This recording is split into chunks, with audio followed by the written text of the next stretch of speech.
All right, hey y'all, it's John, and today I'm going to talk to you about the 7 baby steps for Ramsey, the Dave Ramsey program. I love this program.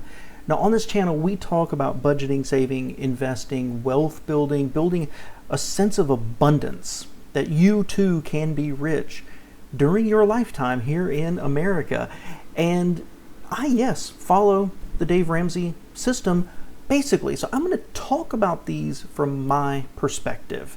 I am not a trainer for Dave Ramsey. I'm not pretending to be at all, but I really love this because they teach things a little bit different than almost anybody else. And I strongly advise you, go get the book if you're looking to make an impact in your financial life. So number 1 is save $1,000 for your starter emergency fund. Now, this is actually not step 1. Step 1 has to be to get your finances under control.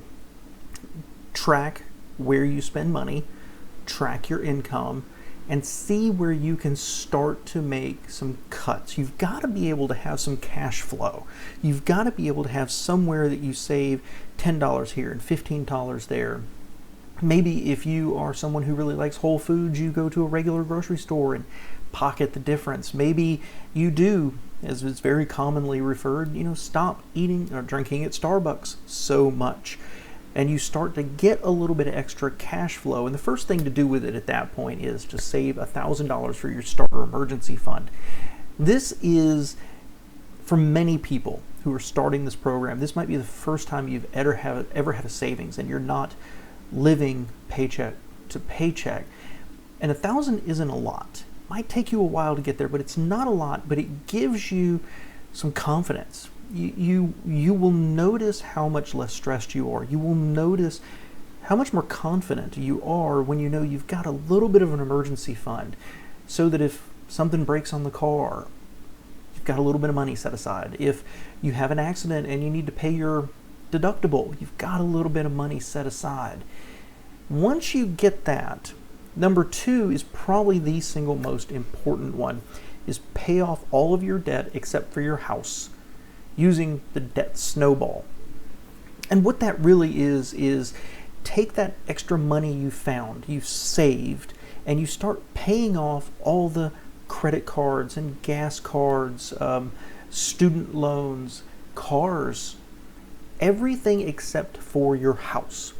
And you can do it one of 2 ways. I personally, for the psychology of it, pick the smallest one first and pay it off. You can tackle the biggest interest rate first too. That's the one that maybe makes the most sense. But basically, if you've got an extra $100, apply that to one debt.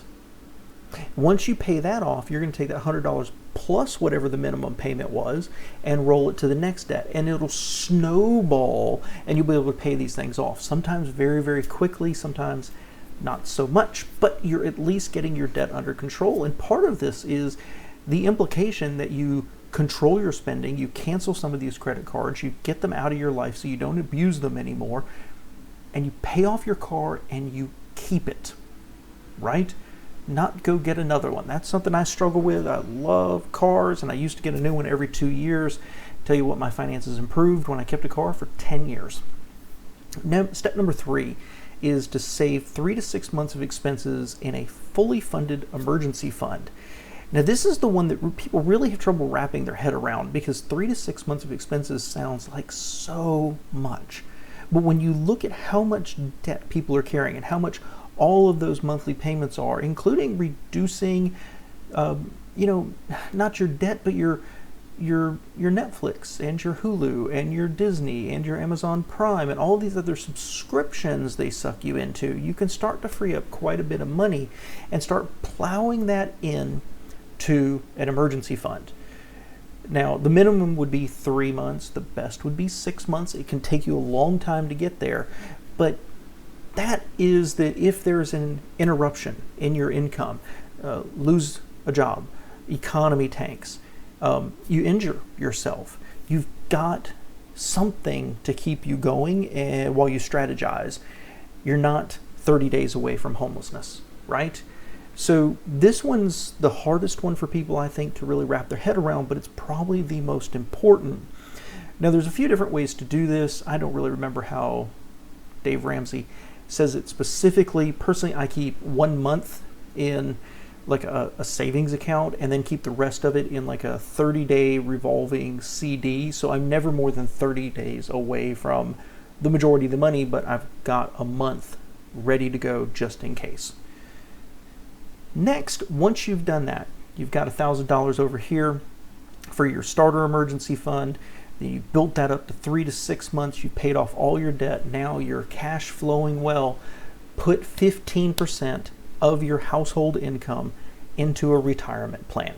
That's really what we talk about here. I talk about my 3-bucket strategy of 3 different index funds you put money into. If you're interested in something like Webull, where you can go sign up and with your deposit of $100 get your free stocks. So it's like free money, guys.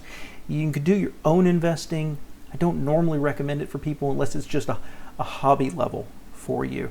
But invest at least 15% of your household income into retirement and retirement accounts. Max out those Roth IRAs, the IRAs, the SEPs, whatever you've got available to you through your employer or outside of it. Maximize that. Put the rest of it into investments, and that's where your long-term wealth is going to come from. Step 5 is, if you have children, be saving for their college fund as well. So save for retirement and then be pumping money over here into their college fund, get them set up for life. And step number 6, you've got your emergency fund, you're paying into retirement. Take that extra and pay off your house early. It is entirely conceivable to pay off a 30-year mortgage in about 15 years.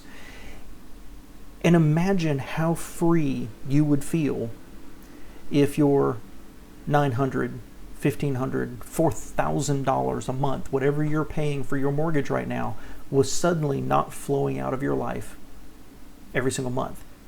That's where you get to step 7, which is build wealth and then start to give back.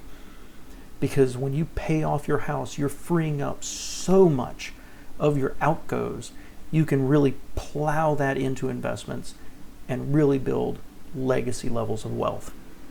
So again, guys, I'm going to tell you, this is one of the most important books you can read. I did one of my first videos was about the 3 most important financial books you can read. This is one of them. Follow it, read it. It's really, really impactful into your life. So I'm not trained by him. I'm not selling anything here. I'm not going to provide a link to the book. You can go look it up. This is just somebody who's a fan of it, wanting to share it with you because it dovetails in so nicely with what I teach here about financial competency and a life of abundance. So I hope this helps. Let me know any questions below, guys. Thanks.